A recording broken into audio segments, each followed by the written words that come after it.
But thank you for staying with us. It's now time for us to bring you the newspaper review this morning. And we do have our reviewers here with us in the studio, Dr. Austin Maho and, of course, Laji Tahiru Majid. Thank you so much. Thank you very much. Good to be here. Good morning, gentlemen.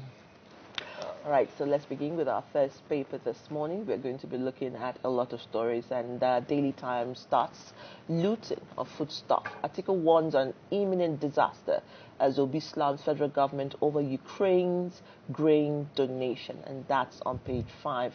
You also want to see just above that masthead, federal government kickstarts public hearing on national minimum wage.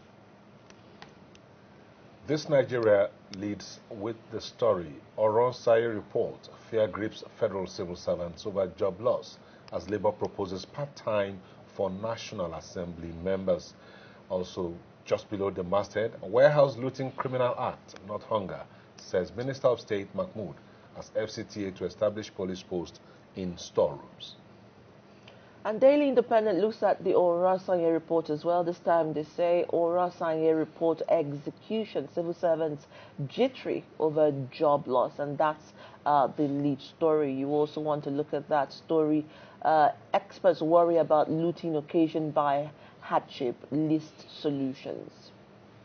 The Daily Trust leads with this story. Cardoso warns Nigeria on debt risks. FG states owe 139 trillion naira. Debts rose from 2.1 trillion to 87 trillion naira in 24 years. That's a huge headline this morning, one that you may want to read the details in the Daily Trust. And then you see Daily Sun looks at clock ticks for DSS, NIA DG's IGP.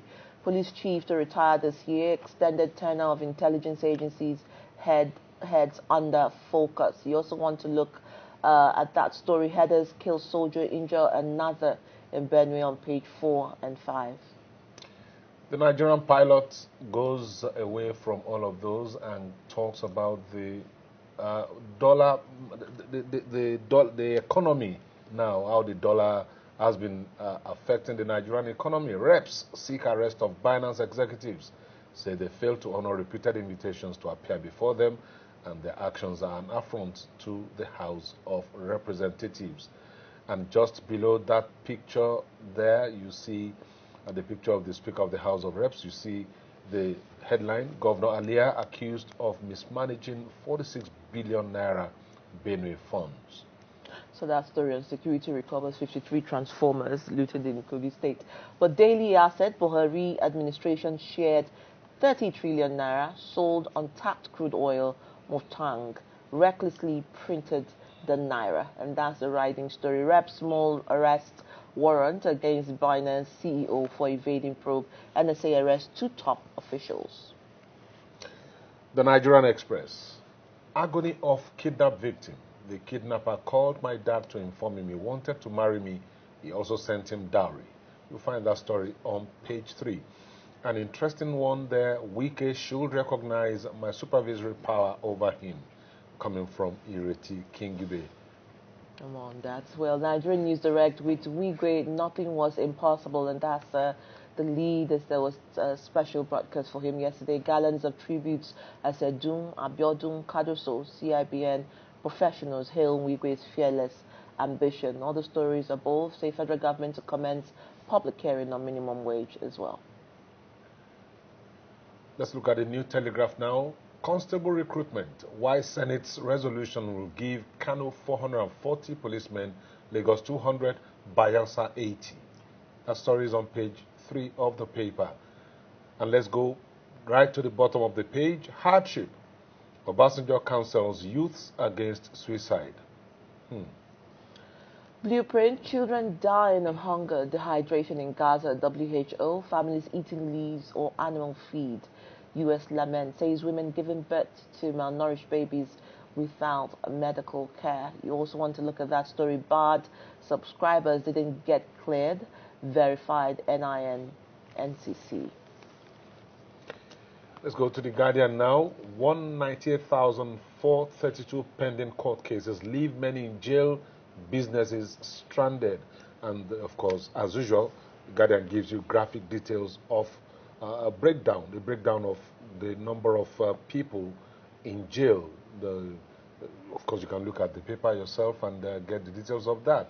But I'm also interested in the headline that says, "Review oral SAE report before implementation. Civil servants tell federal government." Business AM looks at alarm bells set off as CBN goes aggressive in monetary tightening. You also want to look at that Nigeria insurance faces costs, FX inflation threats amid opportunities.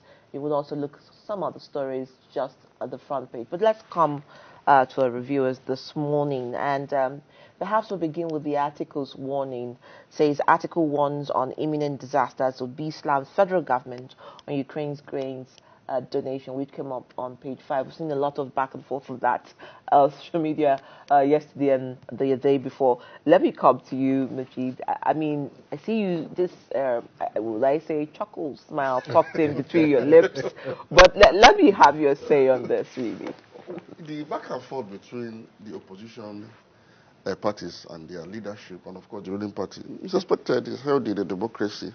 And so when the ruling party appears to be underperforming, it's just natural for the opposition parties and their leaders to voice out as is being done by Atiku Abubakar of the PDP and Peter Obi of the Labour Party. Especially when, the news is that Ukraine, that is war-torn, that is fighting on all fronts, has enough grains to donate to Nigeria that is ordinarily supposed to be at peace. It's sort of called that we're at war with ourselves, but it tells you that how come a country that is at war is not actually experiencing hunger, and one that is not at war is expressing hunger to the extent that the one that is at war is not giving us grain assistance. And so it's something to really worry about. It tells you the situation of our country. But my worry here is this. In as much as we've talked about the failure of the leadership of Nigeria, current leadership, and even the past leadership, the only thing that concerns me, or that raises concern, is that the opposition parties are not criticizing with any alternative. And I keep talking about this all the time, because when you look at standard democracies or developed democracies, opposition actually oppose by example and by alternatives. That is, as you are criticizing a government for failing, you are also suggesting that which you think should be done and which you are doing in your own sphere of influence and control.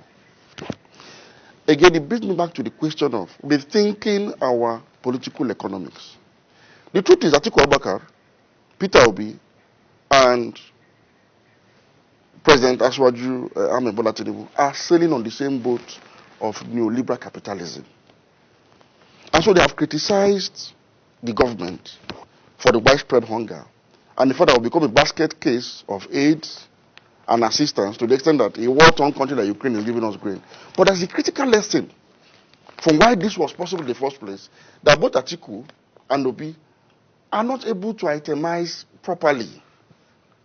So it's not enough to just, Yes, there's a lesson that they didn't quite take from it, because when you ask them their own solution, they will give you something similar to what Tinubu is doing currently.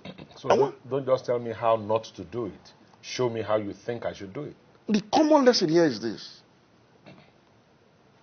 The agricultural economics of Ukraine is firmly under the control of the state of Ukraine.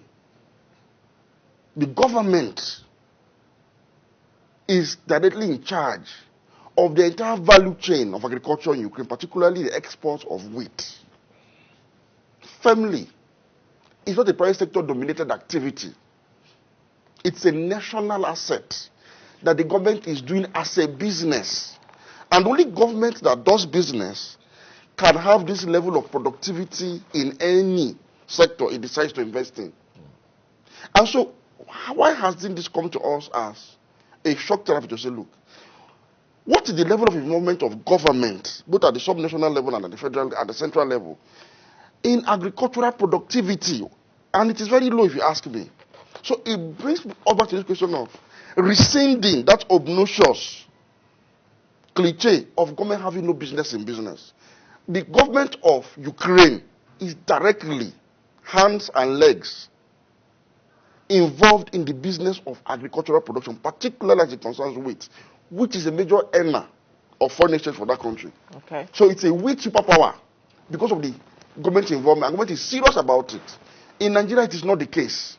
State governments are like a desiccant towards agriculture. The federal government at best pays lip service and expects miracles to happen. This also dovetails into the conversation I was having behind the scene with somebody before coming on stage this morning. Our president just returned from Qatar, looking for foreign investments from Qatar. Again, the critical lessons to be learned from Qatar apparently are not learned. Because if they had learned the lesson, if they had even done a primary study of Qatar, they should have known that Qatar was not a place to go to for foreign investments. Why? Qatar itself is a state capitalist country. The economy of Qatar is state controlled. Qatar is an oil and gas rich country. It has been able to convert its oil and gas potentials into massive wealth through a state-owned, 100% owned company called Qatar Energy. And unlike your NNPC, that does nothing and eats everything, Qatar Energy explores, refines, it has 3 refineries, it processes. In fact, the entire value chain in oil and gas industry is monopolized essentially by Qatar Energy. Qatar Energy. It is that Qatar Energy and the effort it has made since the 50s that has given Qatar enormous wealth, that it created a sovereign investment authority in 2005 to use the excess yield from the massive revenue accruable to the state to invest in offshore destinations. Now, if you look at the investment portfolio of Qatar offshore, Nigeria does not qualify for it at all. What Qatar does with its investment is it looks at thriving companies that are already thriving and acquire stakes in them. If they are not out to help you develop, That will bring value at the end of the day. They don't profit for their invest directly. So they have investment in Barclays Bank, for example. They have investment in Volkswagen. They have investment in Disney. They have investment in Harrods stores. In fact, they acquired Harrods stores from the former owners. They have investment in Total of France. They have investment in Air Liquide. And so many other thriving businesses that are already doing well, either as state-owned enterprises or private enterprises. But that is where their money goes. I don't see any effort of our economy that can attract Qatar, given their trajectory in terms of their kind of foreign investment. The only way Qatar can be of help to Nigeria, which of course they are not even exploring, I'm sure they want to not even aware. The only way that Qatar can be of help to us is in bringing an end to Boko Haram insurgency. You know, since we don't have access to people in government, let us give them open advice sometimes as concerned citizens. Qatar is beginning to play a role that Switzerland and other Nordic countries played during the First and Second Scandinavian countries played during the First and Second World War as neutral countries that could dialogue with all sides in the conflict. Today, given the emergent threat, particularly as concerns global jihadism, Qatar has positioned itself as a friend to all sides. Qatar is friends to Israel and friends to Hamas at the same time. Qatar is friends to the Taliban and friends to the Americans when it comes to issues concerning Afghanistan. Qatar is friends to ISIS and all other groups you know that are operating in the Middle East. Extremists. As well as with Iran and Saudi Arabia on one hand. So they have become that country that can actually broker truce between conflicting entities. And because Boko Haram is funded and supported by ISIS, now it is now called ISWAP, I had expected the foreign affairs minister to know that the only use Qatar can be of to Nigeria is in this matter. Yeah. To activate a back channel communication, don't do it openly. Back channel communication. Can you get ISIS off the back of Boko Haram in exchange for certain kind of things, so that they can bring, because this conflict must end one day or another, so that they can help bring the warring factions or the both sides to the table in Doha, where we can begin to know what is it that we need to give as a country and what we need to actually take back to bring an end to this problem, because it is backed by ISIS, which has certain relationships with this country that has made itself a peacemaker. That is the only role, that is the only value Qatar has to Nigeria as of today, not investment. So the lesson we didn't learn from Qatar, just to conclude on this thought, is that we must come back home and do what Qatar did in Qatar. By repositioning your own NNPC to take charge of your oil and gas industry across the entire value chain. You must, as a state, run your businesses enough to create wealth before you begin to seek for external help. This is the lesson we are not learning. And we keep going to these places with a shopping list, waste Nigeria's cash resources on jamborees and come back empty-handed. So we have come back empty-handed. Qatar is not going to invest in Nigeria. Take it or leave it. All right, Dr. Maho. How do you come in here? It's a no-brainer. Qatar is not going to invest in Nigeria. You know, at times when our leaders travel out of this country with a shopping list telling us that they are going to look for foreign investment, and I ask myself, what you have been doing consistently, Buhari did it for 8 years. Tinubu can never, within the Middle East enclave, Tinubu can never be as influential as Buhari was. It's not possible. Is he trying to catch up with the achievement or non-achievement of Buhari? It's not going to happen. And, you know, Mojid has laid the issue out succinctly that you find it difficult to dispute with him. What are we looking for? What is Qatar? Qatar, you know, I took my time when the announcement came out that Nigeria is going to Qatar, and I asked myself, what are they going to do there? Qatar is a country that got its independence in 1971. Qatar has a population of 2.7 million people. And out of 2.7 million people, about 70%. 2.3 are foreigners. Yes, are foreigners. The actual Qatari citizens is less than 400,000 of its citizens. So you find out that Qatar is like a melting pot for investment. Absolutely. That is open for business and that has created an environment, irrespective that it's an Islamic state, opened itself to the world for investment. So what lesson are you going to learn from Qatar? What kind of investment are you hoping that Qatar can give Nigeria, a country of 200 million people? In fact, I feel ashamed, you know, that Nigeria as a country should go to Qatar, and the embarrassment, you know, of going to Qatar to say you are seeking foreign investment. It just doesn't Dr. add up. Maro, maybe we should just leave Qatar and Nigeria's issues alone, because I know many Nigerians who worked in Qatar years, decades ago. Qatar has always, like you said, has always been a melting pot. They've drawn the very best of brains across all fields of human endeavor from across the world into their country to develop their economy, to develop their country. That's what Qatar has done with itself, and they keep doing it. They're buying up football clubs all across the world. They hosted the World Cup and all of that. So Qatar is doing so much already, and there are lessons for Nigeria to learn. But I'd like you to talk about the issue of the minimum wage. The federal government is kickstarting a public hearing on national minimum wage. What are your thoughts? You know, it's an ongoing conversation. My thought is simple. When you talk about minimum wage, you know, it's just like the conversation myself and Mojid were having outside, you know, before we came in. You know, cost of living.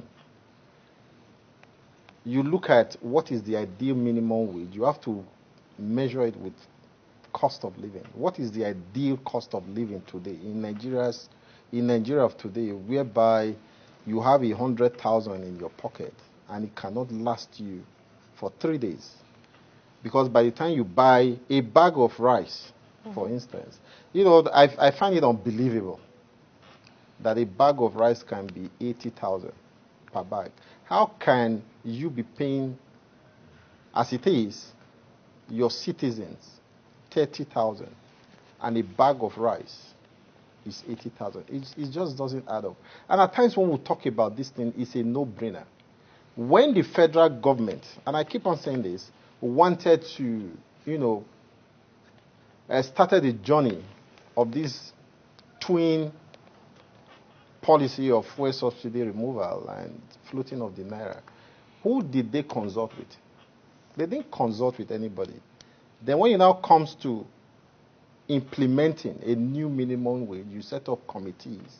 You are looking for a white paper, you are looking for a recommendation, you want people to come and talk. It doesn't add up. In fact, I see it as putting the cart before the horse. These are things that needed to be done, consultations to be made before these twin policies of the federal government were implemented. Because you need to be able to know the effect it will have. You play out the scenarios. For proceeding. Yes, before you implement the policy. You don't implement a policy that is unstable. Even as it is now, we don't know where we are going to as a nation. When you even implement a new minimum wage today, how sustainable it is? Do you think what we are experiencing now, we've gotten, has it tanked? It hasn't. By this, if somebody had told me as at this time last year that the dollar will cross 1,000, I'll say it's impossible. But we know as at today, the dollar will never be less than 1,000 again. If custom, for instance, is charging, I was reading in the newspaper today, this morning, that custom rate as we speak is about 1,535 to clear goods. People are abandoning their goods. The economy is not stable yet. So even talking about a new minimum wage now, it's not even realistic. Not until we are able to bring some level of stability in the economy. No matter the minimum wage we arrive at today, workers are going to ask for a review. But one of the in a few things, months' time, it's not realistic. True. What we need to do is bring stability to the economy before we can I talk was just about coming to minimum that wage. because the chairman, he's the chairman committee on salaries and income, did say that one of the things they're looking at is to look at practical and realistic national minimum wage, and also talked about how to ensure that all the stakeholders come on board, because I understand it's going to be across 6 geopolitical zones and kicking off at 10 a.m. on the 7th. But, he talked about sustainability, the way forward, because, again, it is not enough for us to just, look at this conversation like you always say, but to find alternative. Is that public hearing going to do any good in terms of drawing people back to the drawing table? The truth is, the fundamentals are not in place, as Dr. Maho said. The fundamentals. It's like having a situation where you're pouring water into a basket. It will never, if you like use the entire Atlantic Ocean to empty into that basket, it will never be able to save any water. Because the fundamentals are faulty. So the first thing we need to do is, let us revert to status quo. And at the risk of sounding like a broken record, please restore oil subsidy back to the levels you met it in 2023. First. That's the condition. Then do whatever you can. Although you started trying to float the naira, do much more that you can, not just to float the naira, but to make sure that the naira gets to a value that will not continue to hurt the economy. Do all you can. You are a government. If you can't, please leave the scene, somebody that can do it coming. Thirdly, I don't think it was a wise decision for the CBN to have increased interest rates at a time like this. And I'm sure a lot of people that ordinarily used to be carried away or used to buy into this orthodoxy that Nigeria's inflationary rate is because of excess money circulation. I'm sure a lot of people have. It's like we are all back to our senses now to know that no, it's cost push and not demand pull. So I would have expected that the CBN should be pushing interest rates towards the single-digit benchmark in order to make cost of borrowing lower, so that the price of goods and services can be cheaper and more affordable. Now they have increased interest rates. What happens to manufacturers? So if you tie all of this together, no amount of naira paid to civil servants will be sustainable and guarantee them a living wage. Let us address the fundamentals. But again, that raises a critical question for yes. me. There are different agencies of government Yes. that should provide information that will enable government make sound decisions. Policy decisions. And the first one that came to my mind was the National Bureau of Statistics, that has a treasure trove of information about what's happening to Nigerians on a day-to-day basis. The NBS is busy doing stuff to get data. No, but NBS actually indicated. What are we doing with the information from all of these agencies? NBS is giving the right statistics. We are having a cost push inflation. They stated it. Yes.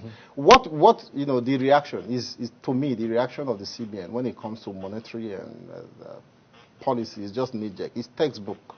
Like we have always said in this program, this neoliberalist approach, has to be this Washington consensus. It has to be scrapped. You need to look at the economy and look at the reality and respond effectively. They believe, the CBN policy raising interest rates is on the belief that there is in circulation. But the truth is that is there excess money in circulation? Or there's excess money in the hands of few individuals? That is the question. And now you are trying to you raise import rate to record high. Has it had any effect on the amount and level of money in circulation? Has it tamed inflation? It has not. Inflation has not been tamed by any means. And that's You why know, there is a drug I buy. When I bought it 2 months ago, it was 3,000. When I bought it a month ago, it was 7,000. When I bought it yesterday, it was 11,000. cost of existence Yes. crisis. And when I was even buying it, You are being told I was told that if I have money, buy more I should buy enough because And next keep time a you come, stock. To stockpile. Yes, because the next time you come, it may there's double no again. guarantee. So inflation has not been tamed. That is why we'll come to this cost of living crisis. Cost of existence crisis. It's not no more living. No. Existence crisis.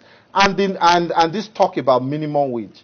When you don't tame inflation, when you don't when you don't have a situation whereby cost of living or existence, as Moji said, is stable, you cannot plan. You can't do anything. So the Oransoye report now, because of time, I mean, that's what we see Daily Independent and some papers also talking about civil servants G3 That report has been overtaken by events. over jobless. It was a distraction. It was a media stunt to get us distracted. Can we just let that matter rest in peace? It has been overtaken by events. Why would you not subscribe to the National Assembly creating agencies every single day of legislative day? It's a different matter. I think the president, as the leader of his party, has the opportunity to call his party members to order to say, stop creating agencies, or you decline assent to some of those establishment bills. But as we are speaking, that is not where we are. Sorry, I'll go back to Qatar, because we went to Qatar to ask for investment. Qatar has one of the lowest tax rates in the entire world. In Qatar, people don't pay income tax. True. Yes. One of the lowest. It tells you that these people are putting a model that has created wealth. You lower taxes. You make sure that productivity is easy and supported by the government, by the state. In Nigeria, we claim that the private sector is the driver of the economy. Why should we go to a country where the government is driving the economy to seek for investment? And Qatar is not alone in this system. Saudi Arabia, China, France, Germany, UK, and the United States of America. It is the government driving the economy through their policies and, most importantly, their investments. So Qatar has a steel plant. Many people do not know this. It has a steel plant that is supporting its own local content in oil and gas exploration, meaning it sources its own hardware for oil exploration from its own steel plant. And the steel plant has been there. We don't even know what to do with it. How can you industrialize? How can you actually have... It's not just a Jakarta, there's Oshogbo. There's all our steel mills have been abandoned. And you are expecting a private sector entity to come and help you kickstart critical national assets such as this. For what purpose? For what interest? At the end of the day, what government need to do at this point, it's not this junketing going from Qatar to Saudi Arabia to Dubai and everywhere. It's not. It's not. Tinubu come back home. Should look inwards. Yes. The solution to Nigeria's problem is here. The investors that he seeks should start with him as a government. Yes, they are here. You must start. You don't go out when you've not been able to put your house in order. Nobody will come. Even me, if I have money, I will not invest in it. Qatar is know that your people are scrambling for rice. I will not off trucks. Yes. They know that your people are invading warehouses to steal food. They know. What would they come and invest here? What are they coming here to invest in? The fundamentals has been established. They are not just there. And like I said, let me use myself as a critical example.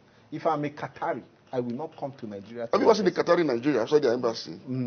To do what? Do what? What do they want to do? What is here to do? And there have been accusations of sponsors of terrorism.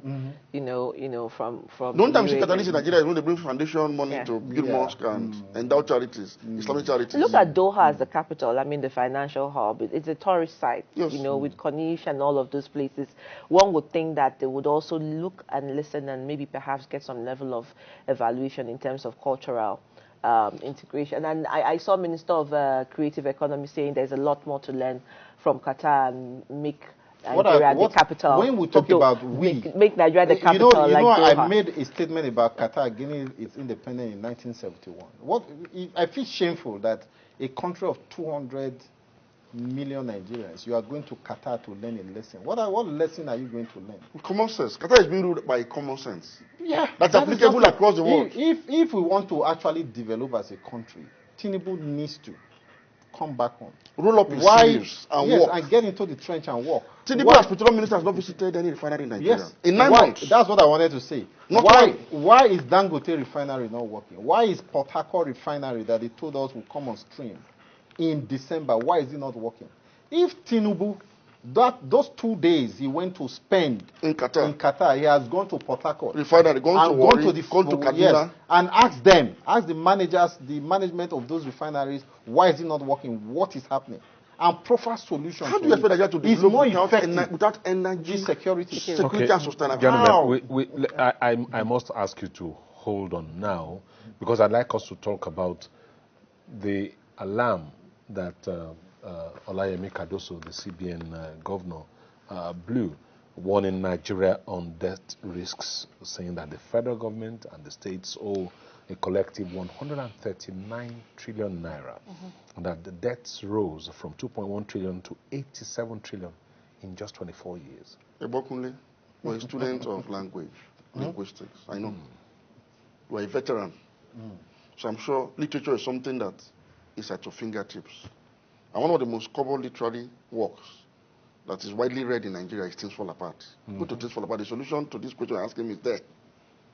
One, check the story of Okonkwo and his father in Things Fall Apart. Okonkwo's father was not productive, but he borrowed to live. He died indebted. It was a thing of shame for Okonkwo. Okonkwo took a decision not to be like his father because he loathed his father. Right? So he went and he borrowed yam seedlings, and planted it. That was the government trying to do business. And he became a successful farmer. He had 3 wives to show his success. And he was a hunter. He was a wrestler. And he got the highest titles of the land that his father didn't get. He got the other title. So Nigeria is solid Okonkwo's personal father. achievement. Qatar is Okonkwo himself. A You government keep that going works. back to Qatar. No, because we need to, Nigerians don't learn easily. State governments borrow money to do what they call social infrastructure. They don't, no state government has borrowed money to invest in any venture. For example, look at Benue, sitting on one of the most fertile lands in the country. In this country. It's just like we spoke. Bedeviled by it's just like we talk about Ukraine. What is the land mass of Ukraine? What is the arable land in Ukraine compared to Nigeria? Nigeria has about 65 million hectares arable land compared to Ukraine. Ukraine, the total land area of Ukraine is just about, is a little over 600,000 square kilometers. And as I done compared before to the Nigeria, war, that is over 900,000 square kilometers. So in terms of land mass, Nigeria is bigger. In terms of arable land, Nigeria has more land. There's nothing you grow in this country. If you have human capacity. Yes, I mean, to till the land, because human capacity translates to labor, availability of labor, even cheap labor. And Ukraine had just 43.7. You know, when you talk about agriculture, myself, because I'm into agriculture also, and there was this debate we were having about how many tractors are in Nigeria. Somebody in NALDA told me that the total, because they know the statistics, the total number of tractors in Nigeria is less than 15,000 units of tractors in Nigeria. So work it out. And compared to a country like Ukraine, where the total number of tractors runs into millions. So how many land, arable land, can you cultivate? You know, when you talk about large-scale farming in Nigeria. These are the issues. To grow an economy, you have to start from the basic. And the basic is agriculture. Before you start talking about high-tech. And that agriculture must be invested in by the state. How many? That's what I'm emphasizing here. Ordinary farmers cannot do the business. Cannot do it. It's not possible.